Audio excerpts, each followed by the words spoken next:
तो राजनीतिक पारा जो है गरमाता जा रहा है। सभी प्रत्याशी जो है मैदान में हैं। हर कोई अपनी पूरी ताकत झोंक रहा है और इस बार मिथक तोड़ने के प्रयास में हर कोई है। भारतीय जनता पार्टी जहां एक बार फिर से जीत की हैट्रिक लगाना चाहती है और उसने जीत का मार्जिन भी 5 लाख वोटों का डिसाइड कर दिया है। इसी के साथ ही कांग्रेस जो है इस बार कई मुद्दे लेकर केंद्र सरकार और राज्य सरकार की विफलताओं जैसे मुद्दों को लेकर वो जनता के बीच जा रही है। और इस बार चूंकि 2022 का विधानसभा चुनाव हमने देखा कि एंटी इनकम्बेंसी ऐसा कोई माहौल नहीं देखा गया और प्रचंड बहुमत की दोबारा बीजेपी की सरकार बनी और एक परिपाटी टूटी। क्या इस बार भी पांचों सीटें भारतीय जनता पार्टी ले जाएगी या फिर भारतीय जनता पार्टी कांग्रेस और अन्य दलों को अंडर एस्टिमेट कर रही है? कैसा रहेगा राजनीति का ये पूरा समा, कैसा रहेगा ये चुनावी समर, इसी पर हम चर्चा करेंगे। तमाम मेहमान भी हमारे साथ जुड़ गए हैं। भारतीय जनता पार्टी की ओर से रविंद्र कुमार वाल्मीकि जी हमारे साथ स्टूडियो में जुड़ गए हैं। मोहन काला जी कांग्रेस प्रवक्ता हैं, हमारे साथ स्टूडियो में जुड़ गए हैं। डॉक्टर पंकज फनोली राजनीतिक विश्लेषक हमारे साथ स्टूडियो में जुड़ गए हैं और वरिष्ठ पत्रकार जय सिंह रावत जी हमारे साथ वर्चुअल माध्यम से जुड़ गए हैं। हम सभी मेहमानों का बहुत बहुत स्वागत करते हैं और चर्चा की शुरुआत करते हैं। मोहन काला जी, सबसे पहले आपसे शुरुआत करेंगे। क्या कुछ कह रहा है इस बार राजनीति का माहौल? कांग्रेस कितनी आश्वस्त लग रही है? किन मुद्दों को लेकर कांग्रेस जाएगी? और क्या आपको लगता है कि Bharatiya Janata party over confidence में है, कांग्रेस को हल्के में आंक रही है? देखिए, ये लोकतंत्र का महापर्व है और लोकतंत्र के महापर्व में सभी राजनीतिक पार्टियां जो हैं अपनी तैयारियां जो है चरम पर करते हैं। कांग्रेस पार्टी भी पूरी शिद्दत के साथ, पूरी ईमानदारी के साथ और उत्तराखंड के आम जन मानस के मुद्दों के साथ जो है 2024 के लोकसभा के चुनाव में जो है वो समर में है और धरातल पर स्थानीय मुद्दों को लेकर जो है चुनाव को लड़ने का काम कर रही है। जैसा कि रोहित जी, आपने भी अगर अपनी रिपोर्टिंग में देखा होगा या आपने भी ग्राउंड जीरो पर जाकर रिपोर्टिंग की होगी तो जनता से जो फीडबैक मिल रहा होगा या लगातार जितने भी आपने न्यूज़ चैनलों के सर्वे देखे हैं वो सर्वे बता रहे हैं कि किस तरीके से भारतीय जनता पार्टी के प्रति आम जनमानस इस बार जो है निराशाजनक स्थिति में है। और कांग्रेस पूरे मजबूती के साथ, कांग्रेस कार्यकर्ताओं की एकजुटता के साथ और कांग्रेस कार्यकर्ताओं के साथ जो है धरातल पर जो है उन मुद्दों को लेकर आम जनमानस के बीच में जाने का काम कर रही है। अगर मैं पौड़ी पर बात करूं, चाहे हरिद्वार पे बात करूं, चाहे मैं टिहरी के विषय में बात करूं, चाहे मैं अल्मोड़ा के विषय में बात करूं या फिर चाहे मैं नैनीताल के विषय पर बात करूं, पूरे जो मुद्दे पिछले 10 सालों में जनता को जिस तरीके से विश्वास में लेकर चला गया है, आज वो मुद्दे, तमाम जो मुद्दे हैं वो वैसी के वैसी 10 सालों में खड़े हुए हैं। चाहे मैं जल निकासी की बात करूं, चाहे मैं व्यापारियों के विषय में बात करूं, चाहे मैं किसानों के विषय पर आपसे बात करूं, किसानों के भुगतान के गन्ना बकाये पर बात करूं, चाहे मैं आम जन मानस, चाहे मैं जो जिस तरीके से महंगाई से कहते हैं कि मातृशक्ति जो है वो किचन को चलाने का काम करती है और जिस महंगाई से इन्होंने जो है किचन पे मार करने का काम किया, जो मैनेजमेंट उनका बिगाड़ने का काम किया, वो महंगाई, जो सबसे बड़ा मुद्दा महंगाई है, चाहे वो महंगाई हो, चाहे वो बेरोजगारी हो, चाहे वो महिला उत्पीड़न के मुद्दे हों या फिर चाहे वो विकास के पिछले 10 सालों में मुद्दे रहे हों। अगर आपसे मैं लोकल इश्यूज़ पर बात करूं तो पिछले 10 सालों में लोकल इश्यूज़ पर काम ही नहीं हुआ। अगर आप टिहरी के अंदर देखें तो रायपुर विधानसभा के अंदर जो है, जो यहाँ की जो पिछले 10-12 सालों से जो सांसद है भारतीय जनता पार्टी से, उनकी गुमशुदगी के पोस्टर लग जाते हैं। हरिद्वार के अंदर जो हरिद्वार से जो इनके सांसद रहे हैं और जो पूर्व मुख्यमंत्री भी इस प्रदेश में थे निशंक जी, हरिद्वार के अंदर गुमशुदगी के पोस्टर लगते हैं और ये लिखा जाता है पोस्टर में कि इनका पता बताने वाले को 5 लाख का इनाम। तो आप समझ सकते हैं कि जनता किस तरीके से जो है विकास कार्यों से दूर रही हो। आप हरिद्वार के अंदर अगर जो जल निकासी का मामला अगर आप देखेंगे, अभी आपदाग्रस्त क्षेत्र थे, आपदा आई थी, उस आपदा में आपने देखा कि कैसे वहां के लोगों को जो है नुकसान हुआ। वहां के जो शहरी क्षेत्र हैं, ग्रामीण की तो बात ही छोड़ दीजिए आप, मैं अगर भादराबाद, जवालापुर या पिरान कलियर या मैं आपसे झबरेड़ा के विषय पर अगर आऊं, अगर मैं आप शहरी क्षेत्रों पर अगर आपसे बात करूं तो हर की पैड़ी से जो लगता हुआ क्षेत्र है, किस तरीके से जलमग्न होने का काम इस बरसात में हुआ और उस बरसात के साथ साथ जो आपदा पीड़ित लोग थे आज तक उन्हें मुआवजा नहीं दिया गया। जो आपदा के पीड़ित लोग थे। तो ये तमाम मुद्दे हैं इस प्रदेश में। जो बेरोजगारी सबसे बड़ा, 12 लाख से ज्यादा बेरोजगारों का डाटा आपने जो है सेवा योजन कार्यालय से उड़ा दिया, और उसके बावजूद भी 9.5 लाख डाटा वहां बचता है बेरोजगारी दर। आज भी जो अगर वो दिखा रहा है कि 9.5 लाख लोगों का रजिस्ट्रेशन बेरोजगारों का सेवा योजन कार्यालयों में, तो चाहे वो बेरोजगारी हो और जिस तरीके से पलायन लगातार इस प्रदेश से होने का काम कर रहा है, जो सबसे बड़ा मुद्दा पलायन का है, उस पर जो है कांग्रेस का फोकस है। और कांग्रेस स्थानीय मुद्दों के साथ, चाहे महिला उत्पीड़न हो, चाहे महंगाई हो, चाहे रोजगार हो, चाहे वो सड़क हो, नाली हो, रोड हो, पानी हो, इन तमाम मुद्दों को लेकर जनता के बीच में जा रही है और जनता को यही समझाने का काम कर रही है कि इस बार जो है वो स्थानीय मुद्दों पर वोट करे। क्योंकि आपने पिछले 10 सालों में एक चेहरे पर विश्वास करके जो आपको छलने का काम हुआ है वो दोबारा ना हो सके। और जिस तरीके से जनता का जो रोष उत्पन्न हो रहा है वो ये बता रहा है कि भारतीय जनता पार्टी के लिए यह राह आसान नहीं होगी। कांग्रेस पूरी मुस्तैदी के साथ इस चुनाव को लड़ेगी। चलिए, वर्चुअल माध्यम से वरिष्ठ पत्रकार जयसिंह रावत जी जुड़े हैं और पैनल में सबसे सीनियर इसमें पैनलिस्ट हैं। जयसिंह रावत जी, आपको क्या कुछ लगता है? सर हमारे बहुत सीनियर हैं, सीनियर जर्नलिस्ट हैं आप, आपका आकलन क्या कुछ कहता है? इस बार वोट का आधार क्या होगा और किन मुद्दों को लेकर, स्थानीय और जो केंद्रीय मुद्दे हैं, इनको लेकर क्या जनता मत करेगी या फिर क्या मुद्दे रहने वाले हैं चुनाव में? चुनाव में कोई जीते, बीजेपी वाले जीते या कांग्रेस वाले जीते, हमारे स्टेट के लोग, उत्तराखंड के लोग ही जीतेंगे। और जो भी जीतेंगे हम उनसे उम्मीदें तो की जा सकती है कि समस्याएं बहुत गंभीर है, कई समस्याएं हैं। तो बजाय वो आप इमोशनल मुद्दों को लो या केवल कांग्रेस साहब की किसी एक नेता के नाम पर चुनाव लड़ो, बजाय उसके यहाँ के जो मुद्दे हैं, खासकर हमारे पूरे इस क्षेत्र के मुद्दे हैं, ये इस चुनाव में उठेंगे में बेहतर होगा। अब जैसे अब महंगाई, बेरोजगारी तो उठाएंगे, अपोजिशन वाले भी उठाएंगे और सारे लोग उठाएंगे, ये तो सभी उठाते रहते हैं। लेकिन यहाँ की जो खास अभी देखा जोशीमठ का क्या हाल, अब ये सारा खिसक गया है। तो अकेला जोशीमठ नहीं है, कई इलाके हैं, कम से कम 400 से अधिक गांव हैं जो जोशीमठ की जैसी स्थिति है। इस पर क्या होगा?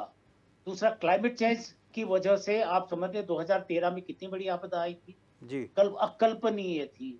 उसके बाद 2021 में 7 फरवरी को इधर ऋषि गंगा, धौली गंगा में कितनी, इसमें 200-225 लोग मारे गए थे।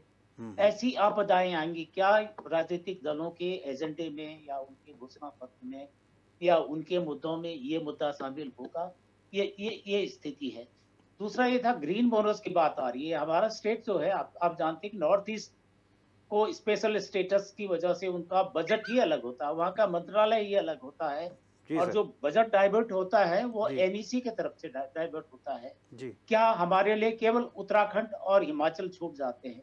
हमारे लिए ये जो हम यहाँ से नेता चुनेंगे या होगा या जिसकी भी सरकार बनेगी, इस पर क्या होगा जी। दूसरा, हमारा स्टेट कहीं देखे, पंजाब में कितना 20% भी जंगल नहीं है, हमारे यहाँ 70% जंगल है। इसका मतलब हमारे पास जमीन ही नहीं है।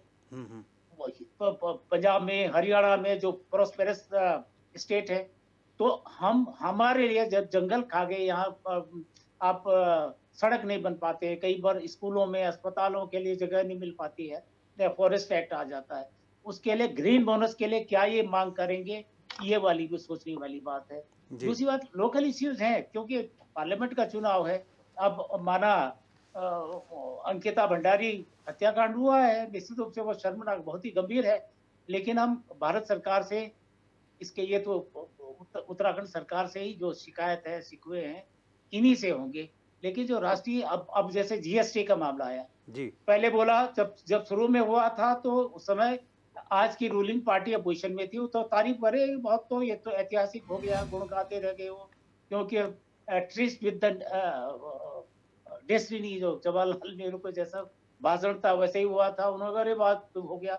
अब सत्ता में आए, अब कहते हैं हम 5,000 करोड़ का हमको हर साल नुकसान हो रहा। आप जानते हैं कि 1 लाख करोड़ के आसपास हमारा कर्ज होने वाला जी, और 19-20 हजार करोड़ इसमें बजट को पूरा करने के लिए फिर कर्ज लेना पड़ा। लेंगे तब जाके बजट पूरा होगा, और कई हजार करोड़ हमें हर साल ब्याज में देना पड़ रहा है।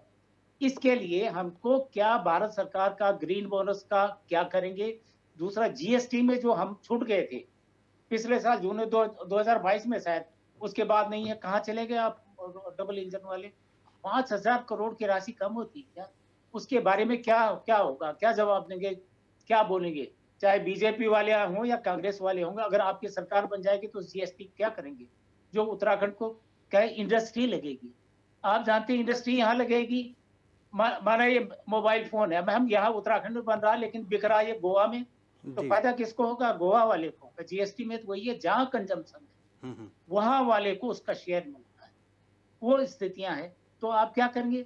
तो उन ये ऐसे इश्यूज हैं कि जो राष्ट्रीय स्तर पर या केंद्रीय स्तर पर ही तो सॉल्व हो सकते हैं। यानी कि सर अब जो जैसे अग्नि जी सर माफ़ कीजिएगा, जो ये इन्वेस्टर समिट हुआ है इसका कोई लाभ नहीं मिलेगा? जो इंडस्ट्रीज यहाँ पे स्थापित होंगी, ग्राउंडिंग हो रही है, सीएम साहब नहीं, लगातार। ऐसा ऐसा तो नहीं कहा जा सकता है कि कुछ नहीं होगा। थोड़ा बहुत होगा, जितने ये बवाल करते हैं उतना होता नहीं है वो। जी आप समझे नहीं? जी जी। अभी कह रहे हैं कि 70,000 करोड़ ग्राउंडिंग, कहाँ है वो ग्राउंडिंग? लेकिन चलो कुछ न कुछ होगा। हम कह रहे हैं कि जब तक जीएसटी में सुधार नहीं होता, पहले जब जो मैक्सिमम इंडस्ट्री जब लगी तिवारी जी के ज़माने में लगी, आप सब जानते हैं, सारी दुनिया जानती है, वो तो काशीपुर से लेकर सारे जितने इंडस्ट्रियल एरिया बने, तिवारी जी के कार्यकाल में बने। जी उसके बाद धीरे-धीरे उतनी तेज़ी से विकास नहीं हुआ, कई इंडस्ट्री चली गई वापस चली गई। हम्म। तब सिस्टम ये था कि जहाँ उत्पादन होता था, एक्साइज़ ड्यूटी वहीं पे होता था ना। केंद्रीय जो कर था वो उसी स्टेट को मिलता था। अब जीएसटी के बाद वो प्रोविजन ये हो गया कि जहाँ जिस स्टेट में खपत होगी, उसको उसका फ़ायदा मिले।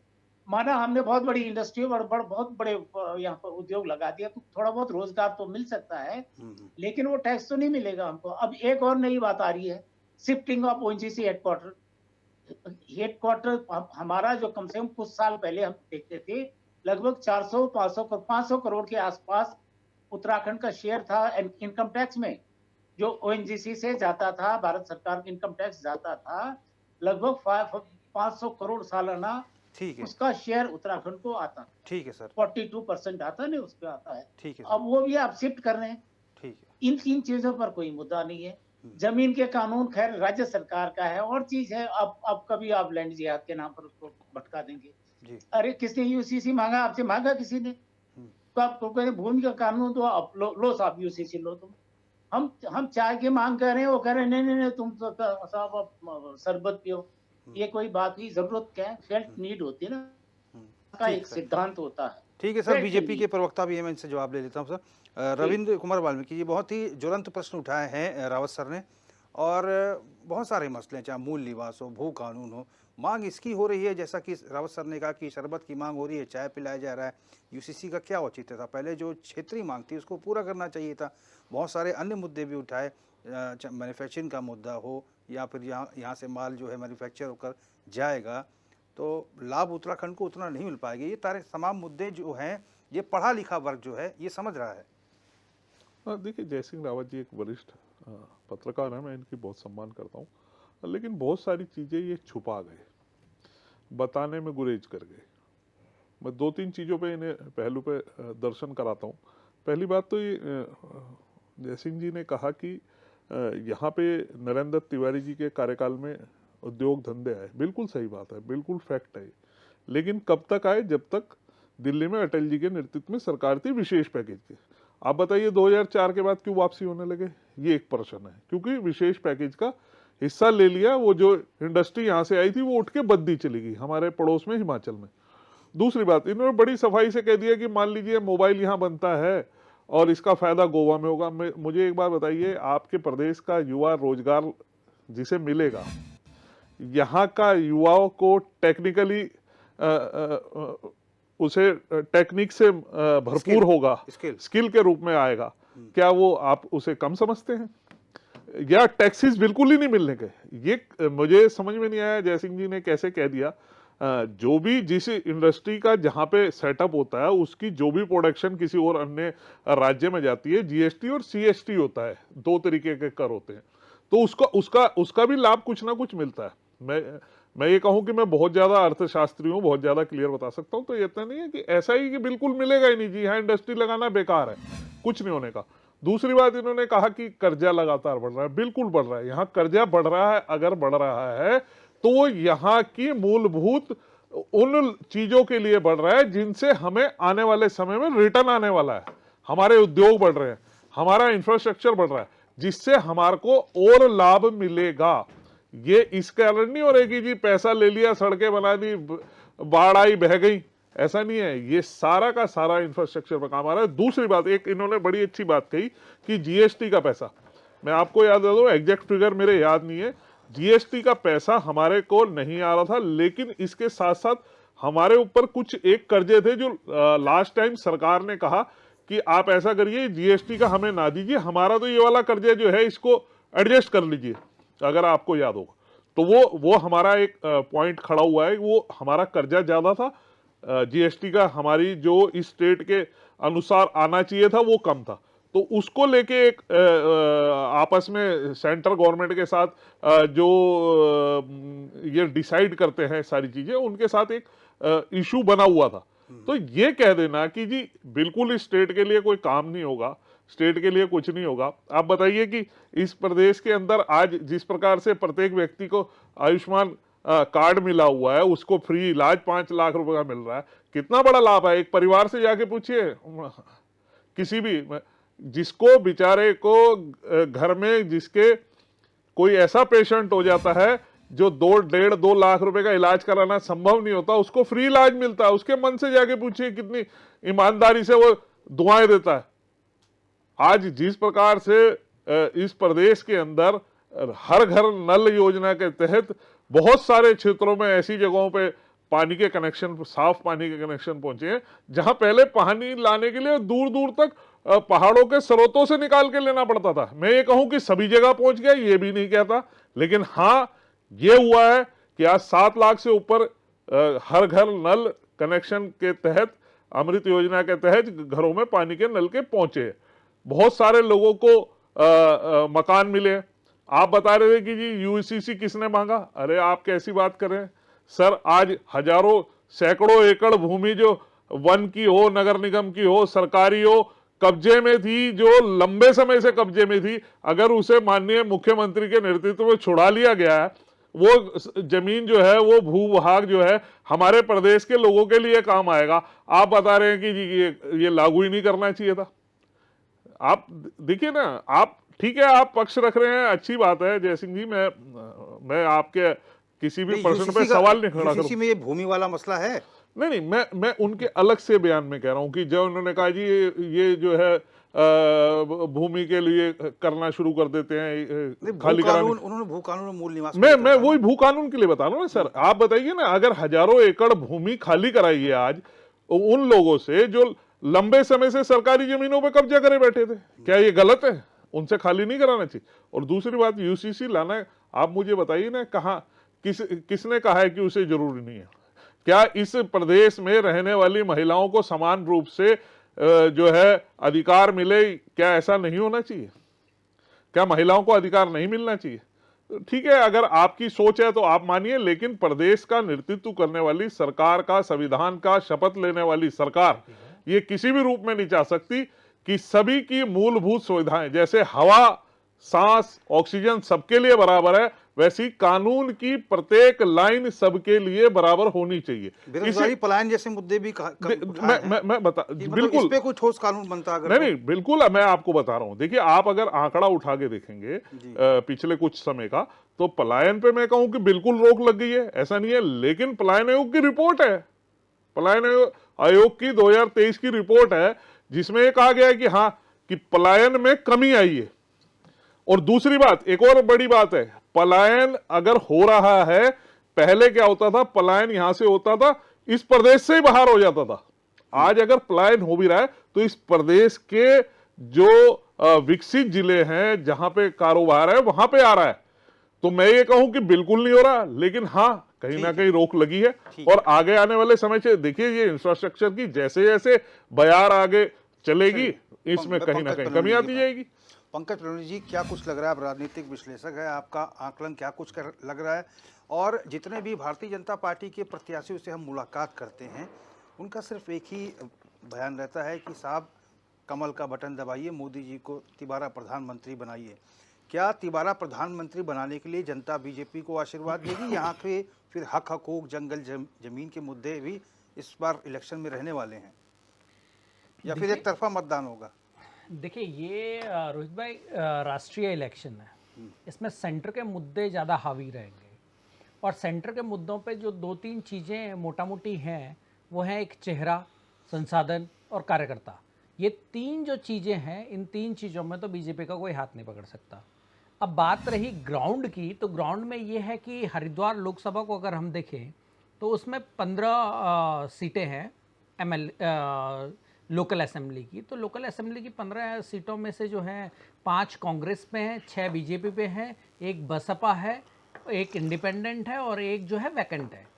तो इन सीटों का अगर हम आंकलन करके देखें तो देहरादून की जो 3 सीटें, देहरादून जिले की जो 3 सीटें हरिद्वार में आती हैं, तो ऋषिकेश, धर्मपुर और डोईवाला, इन 3 सीटों में भाजपा का जो मार्जिन है वो भाजपा का मार्जिन बहुत ज़्यादा जाता है हर बार, और इस बार भी ये तीनों सीटें भाजपा पे हैं। जहाँ कि अगर हम हरिद्वार जिले की सीटों की बात करें तो वहाँ पे भाजपा के पास केवल 3 सीटें हैं। जहाँ हरिद्वार जिले में कांग्रेस की जो पकड़ है, ग्राउंड है, कांग्रेस का ग्राउंड मजबूत है और उसके साथ बसपा वहाँ पे एक अच्छा रोल प्ले करती है। लेकिन जिस तरीके से पिछले 1-1.5 साल में आप देख रहे हैं, जिसमें जिला पंचायत की सीटें हों, जिला पंचायत का इलेक्शन हो, या बसपा के जो लोग हैं, बसपा के जो कार्यकर्ता हैं और बसपा के जो वोटर्स हैं, उनको जिस तरीके से बीजेपी ने अपनी तरफ लाया नेताओं को, तो उससे 2-3 माहौल जो हैं वो बिल्कुल साफ बन रहे हैं। नहीं पंकज भाई, एक चीज़ और है, जैसे हमने देखा भी 3 जनसभाएं प्रधानमंत्री की होनी है और प्रधानमंत्री मोदी ने जनता का माइंडसेट ऐसा सेट किया हुआ है कि वो कहते हैं कि कमल का बटन दबाएंगे वो वोट सीधे मुझे मिलेगा और बीजेपी की सरकार बनेगी। तो जो कम पढ़ा लिखा वर्ग है या फिर ज़्यादा पढ़ा लिखा वर्ग है, महिलाएं हो गई जो घर गृहस्थी संभालती हैं, उनको साफ पता है कि कमल का बटन हम दबाएंगे, प्रत्याशी नहीं देखते, सीधे मोदी जी प्रधानमंत्री बनेंगे।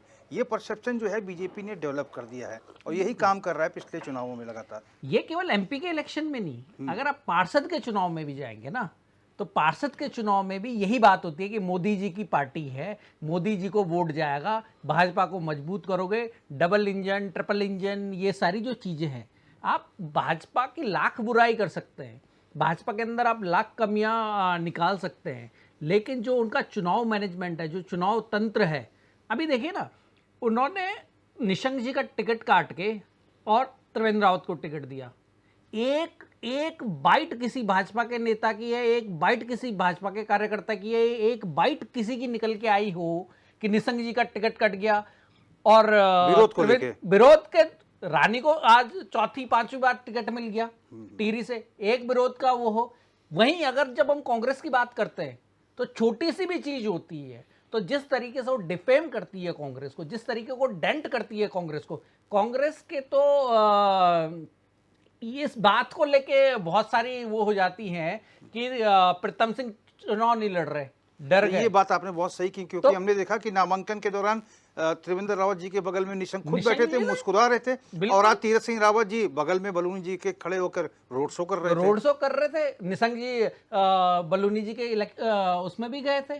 तो इस तरीके की जो चीजें हैं, जिस तरीके से डिसहार्टेड होके, जिस तरीके से उनके चाहने वाले लोग डिसहार्टेड हुए कि निशंक जी को टिकट नहीं मिला, उसके बावजूद जिस तरीके से बीजेपी ने उसको मैनेज करा, जिस तरीके से बीजेपी ने बाहर एक मैसेज देने की कोशिश करी कि yes we are same ground same plate, तो इस तरीके इस लड़ाई में, इस परसेप्शन की लड़ाई में, इस साइकोलॉजिकल लड़ाई में भी कांग्रेस बहुत पीछे है। ठीक है। जो हरिद्वार की सीट है, अभी हरिद्वार की सीट को लेके हरीश रावत जी ने बोला कि मैं चुनाव नहीं लड़ूंगा, मेरे लड़के को टिकट दे दो, तो ये मुद्दा भी परिवारवाद का उठ गया जी। तो किस चीज को, किस पॉइंट को उठा के प्रोपोगेट करना है, किस पॉइंट का परसेप्शन बनाना है। और किसी महिला प्रत्याशी को टिकट नहीं मिला, उसको भी बीजेपी उठा रही है, उठाएगी, क्योंकि देखो ये सारी चीजें जो है बीजेपी की एक तगड़ी मशीनरी है जिसको आप फेल नहीं कर सकते। पंकज जी, जय सिंह रावत जी को जवाब देना चाहते हैं, बहुत ही सीनियर पैनलिस्ट हैं, हम इनका बहुत सम्मान करते हैं।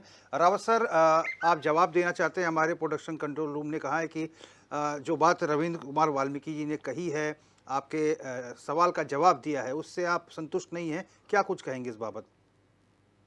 नहीं नहीं नहीं, वो थे रविंद्र कुमार छोटे भाई हमारे। मैं कहा, उन्होंने मेरी बात या तो सुनी नहीं या इग्नोर कर दी। आपने मेरे से पूछा था कि क्या कुछ फायदा नहीं होगा, मैंने कहा ऐसा नहीं है। आपने रोजगार की बात कही थी, मैंने कहा हाँ रोजगार मिलेगा, मैंने कहा था कुछ नहीं होगा। जैसे भाई रविंद्र कह रहे थे कि नहीं, ये कह रहे हैं कि कुछ नहीं होगा और कोई रोजगार नहीं मिलेगा, ये मैंने, आप गवाह है, मैंने ऐसा नहीं बोला। एक दूसरी बात, जो इंडस्ट्रियल पैकेज जो था 2010 में खत्म हुआ, ये कह रहे थे 4-5 में हो गया, उसके बाद भागने लगी, नहीं, उसके बाद हुआ। उस समय खंडूड़ी जी की सरकार थी जब भागने लगे, और फिर उसके बाद निशंक जी की सरकार थी, केंद्र में कांग्रेस की सरकार थी उस समय, जब पैकेज चला गया था, और अभी भी नहीं आया। और जब हम दूसरी इन्होंने कहा कि साहब जीएसटी पर, अरे आप बड़ी तारीफ करते, कह रहे थे कुछ कर्ज, कौन से कर्ज है वो बताओ जरा। दूसरी बात ये, दूसरा मैं ये कह रहा हूँ कि रविंद्र जी बहुत विद्वान व्यक्ति हैं, बहुत शालीन व्यक्ति हैं, सुना करो। अगर हम आपकी कमियां नहीं बताएंगे तो आप में सुधार कैसे आएगा? अगर सत्ताधारी लोगों को, मैं भी यार, हर कोई चमचागिरी करने, उनके गुण गाने लगेगा तो फिर कैसे काम चलेगा? आपकी कमियां बताते हैं तो राष्ट्र हित में, क्षेत्र के हित में, अपने प्रदेश के हित में बता रहे, ताकि आप सुधार करें। कोई दुश्मनी तो नहीं है आपकी। मैंने पहले साफ कहा था कि जो भी होगा हमारे उत्तराखंड का ही जीतेगा, उनसे हमारी ये अपेक्षाएं होंगी, तो वो बताया था मैंने, ये मेरी बात बस। चलिए मोहन काला जी, जी। क्या कुछ कहेंगे आप, क्या कुछ आपका एनालिसिस कहता है, आगे डिबेट में क्या कुछ कंक्लूड करना चाहेंगे? देखिए सबसे पहले तो मैं डॉक्टर पहनोली जी ने जो अभी बात कही कांग्रेस में आपसी जो गुटबाजी को लेकर जो बात कही, मैं उस पर डॉक्टर पहनोली जी को थोड़ा सा जो है ले जाना चाहता हूँ भाजपा की तरफ। हो सकता है शायद उनका एनालिसिस भाजपा की गुटबाजी को ना दिखा पाए, पर मैं शायद बता दूं। और अभी आपने कहा कि जैसे कि वहाँ से निशंक का टिकट कटा और त्रिवेंद्र जी का टिकट हो गया, निशंक जी साथ में हैं। आज टिहरी से जो सिंह घुनसोला जी का नामांकन था, अगर आपका चैनल वहाँ गया होगा गए तो थे, आप मुझे बताइए, क्या प्रीतम सिंह जी वहाँ मौजूद नहीं थे? प्रीतम सिंह जी थे, क्या हीरा सिंह बिज जी वहाँ मौजूद नहीं थे? क्या वहाँ प्रताप हमारे विक्रम सिंह नेगी क्या वहाँ मौजूद नहीं थे? सभी क्या लोग। करण मेहरा जी वहाँ मौजूद नहीं थे? किसने विरोध करा भैया, किसका? आप कल हरिद्वार में नामांकन है, डॉक्टर पहनोली जी मैं आपको फोटो मैं भेजूंगा। विरोध की बात- मैं विशेषकर सुनिए, हाँ। मैं विशेषकर आपको फोटो भेजूंगा कि कल वहां पर भी, और जिस तरीके से वहां पर जब वीरेंद्र भाई और हरीश रावत जी जब नारसन बॉर्डर से लेकर और हरिद्वार तक आए, तो तमाम पार्टी के जितने जो हमारे विधायक हैं, जितने जो नेता हैं, किसी एक नेता ने उस पर विरोध दर्ज कराने का काम नहीं किया। हाँ, अभी आपने एक बात बोली परिवारवाद। अब मैं इसमें रोहित जी क्या कर सकता हूं कि भारतीय जनता पार्टी के लोगों को या हमारे जो पहनोली जी है उनको कांग्रेस का परिवारवाद तो दिखता है, पर भारतीय जनता पार्टी का परिवारवाद नहीं दिखता है। मध्य प्रदेश के अंदर विधानसभा चुनाव में 149 सीटों में से 43 टिकट बीजेपी के जो नेता हैं उनके बेटे, बेटी और पत्नियों को दिया गया, पर वो परिवारवाद नहीं है। दिल्ली से सुषमा स्वराज जी की बेटी बासरी स्वराज को टिकट दिया जाता है, पर वो परिवारवाद नहीं है। आपका हिमाचल से अनुराग ठाकुर जी को टिकट दिया जाता है, पर वो परिवारवाद नहीं है। कल्याण सिंह के बेटे को टिकट दिया जाता है, राजवीर सिंह को, पर वो परिवारवाद नहीं है। आप रानी पे मौन रहते हैं, मुझे लगता है वो शायद परिवारवाद नहीं होगा। सविता कपूर जी पे मौन रहते हैं, शायद वो परिवारवाद नहीं होगा। अमित कपूर पे मौन रहते हैं, शायद वो परिवारवाद नहीं होगा। अरे भैया, ऐसी बहुत बड़ी लिस्ट है। राजनाथ सिंह के तो दोनों बेटे भारतीय जनता पार्टी के नेता हैं, नीरज सिंह भी और पंकज सिंह भी। ऐसी बहुत बड़ी लिस्टें हैं, पर ये उस पर परिवार की बात नहीं करेंगे। और कांग्रेस की गुटबाजी से मैं, आप ये देखिए कि अगर ज्यादातर आता भी हो तो बयानबाजी। अब मैं भाजपा की अगर गुटबाजी आपको बताऊं तो तीरथ सिंह रावत जी का पत्र एक वायरल हुआ था, आपके चैनल पर डिबेट हुई थी। डॉक्टर पहनोली जी उस टाइम यूकेडी की तरफ से आप यहाँ बैठे थे, जब तीरथ सिंह जी का एक पत्र जो है कमीशन खोरी पर खूब वायरल हो रहा था सरकार के विरोध में। त्रिवेंद्र सिंह रावत के बयान समय समय पर सरकार के खिलाफ आते हैं। आप देखिए, देश राज करणवाल, कुंवर प्रणव, चैंपियन के बीच में कितनी तलवारें खींच जाती हैं, पर वो आपसी गुटबाजी नहीं है, लड़ाई नहीं है। आप देखिए कि मदन कौशिक जी और यतीन्द्र आनंद में किस तरीके से तलवारें खींच जाती हैं, पर आप मौन रहते हैं। मेरी समझ में नहीं आता ये क्यों नहीं दिखाई देता है। तो ये अलग चीजें हैं। अगर आप परिवारवाद पर जाएंगे तो मैं समझता हूं, आज वीरेंद्र रावत को आपने ये तो कह दिया कि हरीश रावत के बेटे, पर वीरेंद्र रावत एक कार्यकर्ता भी थे। जिस तरह से अनुराग ठाकुर कार्यकर्ता है इनके, जिस तरीके से सविता कपूर जी, जिस तरह से रानी जी कार्यकर्ता थी, ऐसे वो भी हैं। और एक कार्यकर्ता के मुताबिक ही उनको टिकट मिला हरिद्वार से, क्योंकि आज से वो 1998 से लगातार दिल्ली से लेकर और उत्तराखंड की राजनीति में भाई वीरेंद्र रावत जी सक्रिय रहे हैं। और अगर पिछले 2012 के बाद से मैं हरिद्वार के आप किसी भी व्यक्ति से, मैं चैलेंज के साथ आपके चैनल पर बैठकर कह रहा हूं रोहित जी इस बात को, किसी भी हरिद्वार के किसी भी ग्रामीण क्षेत्र से लेकर शहरी क्षेत्र में आप चले जाइए और अगर आप वीरेंद्र रावत के विषय में बात करेंगे तो वो ये नहीं कहेगा कि हाँ मैं वीरेंद्र रावत को नहीं जानता हूं। अभी आपदा, जब हरिद्वार के अंदर आपदा ने किसानों को बेघर करने का काम किया, हरिद्वार की जनता को बेघर करने का काम किया, तो वीरेंद्र भाई ने रात दिन वहां काम करने का काम किया, उसके मुताबिक पार्टी ने उनको टिकट दिया।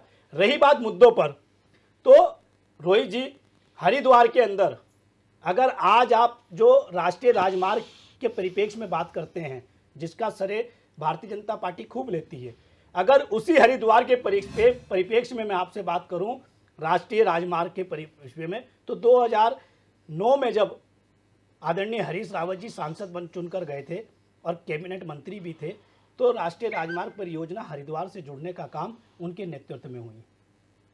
अगर मैं आपसे अंडरग्राउंड गैस लाइन की बात करूं तो ये हरीश रावत जी की देन थी। अगर ग्रामीण क्षेत्रों को वहां पुल से जोड़ने की बात करूं तो वो हरीश रावत जी की देन थी। हमने आदरणीय, अगर जयसिंह रावत जी को याद होगा, अगर मैं कहीं गलत कह रहा हूं तो शायद वो हो सकता है टोक दे अगर उनको याद होगा, हमने हरीश रावत जी जब कैबिनेट मंत्री थे और हरिद्वार से सांसद थे तो हमने एएसआई कर्मचारियों के लिए अस्पताल लाने का काम हरिद्वार में काम किया। जहां पर हमने, जब हरीश रावत जी मुख्यमंत्री बने बाद में 2014 में, तो हमने पिटकुल के अंदर उस जमीन को देने का काम किया एएसआई कर्मचारियों के लिए। यानी आप कह रहे हैं कि लॉन्चिंग आपने की, बीजेपी ने सिर्फ फीता काटा। भारतीय जनता पार्टी ने क्या करा, उस अस्पताल को अभी तक वो पूरा निर्माण नहीं हो सका, अभी तक वो रुका हुआ है वो योजना। तो अब ये तमाम मुद्दे हैं। और जिस तरीके से उन्होंने जयसिंह रावत जी ने बहन अंकिता भंडारी के विषय में बात की, ऐसे तमाम मुद्दे हैं, तमाम मुद्दे रोहित जी। और मैं भारतीय जनता पार्टी को ये कहना चाहता हूं, ये चैलेंज देना चाहता हूं आपके चैनल के माध्यम से कि आप सिर्फ चेहरे से हटकर, अगर आपका संगठन, आप बार बार दुहाई देते हैं संगठन की कि बहुत बड़ा विशाल संगठन है हमारा, हमारे पन्ना प्रमुख हैं, हमारे बूथ प्रमुख हैं, हमारे फलाना प्रमुख हैं, अगर आपको इतना विश्वास अपने पन्ना प्रमुख, बूथ प्रमुखों पर है तो आप सिर्फ चेहरे को हटाकर जरा धरातल पर आइए, जनता आपको सबक सिखा देगी, ये तय है। और इस बार उत्तराखंड के अंदर मैं जिस तरीके से उत्तराखंड के आमजन मानस में ये देख रहा हूं पिछले 2 चुनाव के बाद से कि अब वो मुद्दों पर बात कर रहे हैं रोहित जी, अब वो पूछ रहे हैं। अगर आप ग्राउंड जीरो पर जाके उनसे पूछेंगे कि महारानी जी कौन है, उन्होंने देखा भी नहीं है। ठीक है, अब वो मुद्दों पे बात कर रहे हैं कि भैया आप ही ने कहा था बहुत हुई महंगाई की बार, लेकिन अब तो की बार ठीक है मोहन काला जी, लेकिन 400 का सिलेंडर 1200 पार। विषय तो यही है। देखिए एक पैम्पलेट लेके बैठे हैं, देखिए रविंद्र कुमार जी, उस पे सबसे ऊपर लिखा हुआ मोदी की गारंटी, सबसे बड़ी मैं आपको बताऊं, गारंटी। इसी विषय को लेकर तो बीजेपी जा रही है। सुनिए रोहित जी, हिमाचल में इनकी सरकार थी, कितनी गारंटी दी हिमाचल की जनता ने बताया। राजस्थान में यही देश के प्रधानमंत्री जी गए थे, ठीक है, जवाब और कह रहे थे हम 450 का गैस सिलेंडर देंगे, गारंटी दी मोदी जी की। चलो, पर अब हुआ क्या, वो 450 का सिलेंडर कहाँ गया पता ही नहीं, चलो अब हमें भी मौका वो 100 यूनिट बिजली कहाँ गई पता ही नहीं, गारंटी। मैंने देखिए आपको समझ दे दिया, अब इनका टर्न देखिए। देखिए बड़ी लंबी चौड़ी काला जी ने, मेरे छोटे भाई हैं, बहुत लंबी चौड़ी बात कही। वो कह रहे चेहरा हटा दीजिए, लेकिन वो आप जो सामने लेके बैठे हैं उसमें सबसे पहले मोदी की गारंटी ही लिखा है, उसी को आप लेके जा रहे हैं। मैं बिल्कुल जवाब दूंगा। मैं पहले अपने वरिष्ठ जयसिंह जी का कुछ दूंगा। मैं भाई साहब, मैंने किसी भी सूरत में आपको पे सवाल नहीं खड़ा किया। आप बिल्कुल हमारे लिए आईना है। आप हमें ऐसी हमें जागरूक रखेंगे, हमारी टिप्पणी करेंगे तो ही जो भी चाहे सत्ता में हो चाहे विपक्ष में हो, उनके लिए आप जागरूकता का काम करते हैं। मैंने ये नहीं कहा था, मैंने सिर्फ ये कहा था कि आपने बड़ी चीजों को ढक दिया, अगर उन्हें भी बताते तो अच्छा लगता। खैर, अब देखिए काला जी ने बड़ी सफाई से कहा कि देखो हमारा परिवार नहीं है। मैं ये कह रहा हूं, मुझे बड़ा अच्छा लगता अगर हरीश रावत जी जिस समय 2022 में अपनी बेटी को टिकट दिलवाया, किसी कार्यकर्ता को दिलवाते। आज जिस प्रकार हरिद्वार में टिकट के लिए बिल्कुल उन्होंने एड़ी चोटी लगा दी थी कि मेरा लड़का ही लड़ेगा। अरे तमाम बहुत सारे नेता आपके यहाँ ऐसे थे जो बेचारे बुजुर्ग हो गए, अगर उनके लिए कहते तो मुझे अच्छा लगता, या नहीं कहते। अपने अगर लड़के ने काम किया था तो खुला मैदान है, जाने देते, अपने आप मांगता टिकट, किसने मना किया। लेकिन एक प्रदेश का बड़ा नेता जब अपने पुत्र को टिकट दिलाने के लिए अड़ जाए, इसे ही परिवारवाद कहते हैं।